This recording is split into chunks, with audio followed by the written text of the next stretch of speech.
The Cursed Forest Introduction. In this video, I will tell you a terrifying story about a group of friends who entered the forest and never came back. It all started with a local legend, stories of strange figures, eerie whispers, and a force that doesn't let outsiders leave. They thought it was just a myth, until they saw the symbols. What really happened deep in the woods? Why did the townspeople warn them not to go? And what did the camera footage reveal after they vanished? Watch until the end. The truth is more horrifying than you think. Chapter 1. The legend. Everyone in the town had heard the stories. A place deep in the woods where people disappear. Some say the land itself is cursed. Others believe something lives there, something that doesn't want to be found. But the locals don't speak about it. If you ask too many questions, they'll just shake their heads and say, "Stay away." If you hear the voices, it's already too late. Of course, for outsiders, it was nothing more than a ghost story. And that's why three friends decided to investigate. They weren't professional filmmakers, just thrill seekers with cameras ready to explore. They wanted to make a short film about the legend to prove it was just a fairy tale. They should have listened to the warnings. Chapter 2. The first night, the hike started off normal. They followed an old map they had found online, one that supposedly led to the heart of the legend. As they walked, they laughed, recorded videos, and joked about spending the night in the haunted forest. But as the sun dipped below the horizon, something changed. The forest became too quiet. No birds, no insects, not even the wind. Then they found something, a symbol carved into the bark of a tree, 3 circles intertwined with long scratches underneath. It looked old, the wood blackened with time. "We should turn back," one of them said, but the others laughed. "It's probably just an old marker. Let's go a little further." That night, they set up camp. They filmed themselves roasting marshmallows, telling scary stories. Nothing strange happened. Until 3 a.m., a snap echoed through the trees. They sat up instantly. Footsteps. Slow. Heavy. Circling the tent. "Hello?" one of them called out. Silence. Then a whisper. "Go back."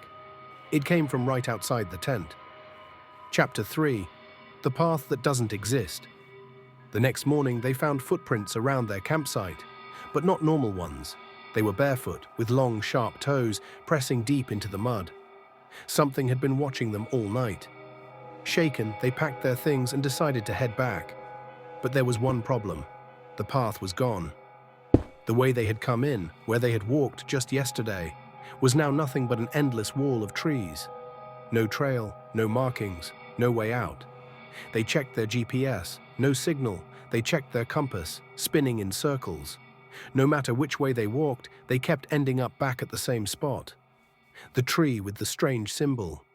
"We're lost," one of them whispered, and then they noticed something worse. Hanging from the trees, just above their heads, were figures made of sticks. Twisted, human-shaped dolls tied together with old rope. Some were small, others life-sized, and each one had something inside. Scraps of old clothing. Clothing that did not belong to them. Chapter 4. It knows our names. Night fell fast. The air felt thick, like the forest itself was watching. As they set up their cameras again, they heard something new. Voices, whispering, repeating their names. At first, they thought it was a trick of the wind. But the voices got louder, clearer. And then they saw the first shadow. Between the trees, something tall stood still, watching. No face, no sound, just watching.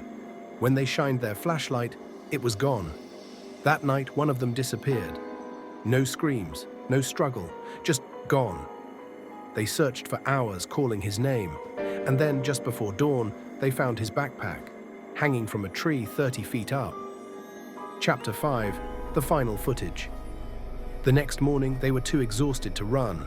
They decided to follow a stream, hoping it would lead them out. It led them deeper. The voices were constant now, whispering from every direction. And the stick figures, they weren't hanging anymore. They were piled on the ground, like something had been watching their every move, leaving a message. Then, they found the cabin. It was rotting, leaning to one side, like it had been there for centuries. But inside, there were no cobwebs, no dust, just a single chair facing the corner of the room. And then the door slammed shut behind them. The camera caught everything, a figure in the corner, not moving, not breathing. Their flashlight flickered, the whispers turned into screams. The camera dropped to the floor, footsteps, fast, rushing toward them. Then, silence. Missing weeks later, the camera was found half buried in the dirt outside the forest. But of the three friends, there was no trace, only the footage remained. And the last thing it recorded, a tall figure standing in the trees, still, watching. And then, right before the footage cut to black, a whisper, "Now you belong to me."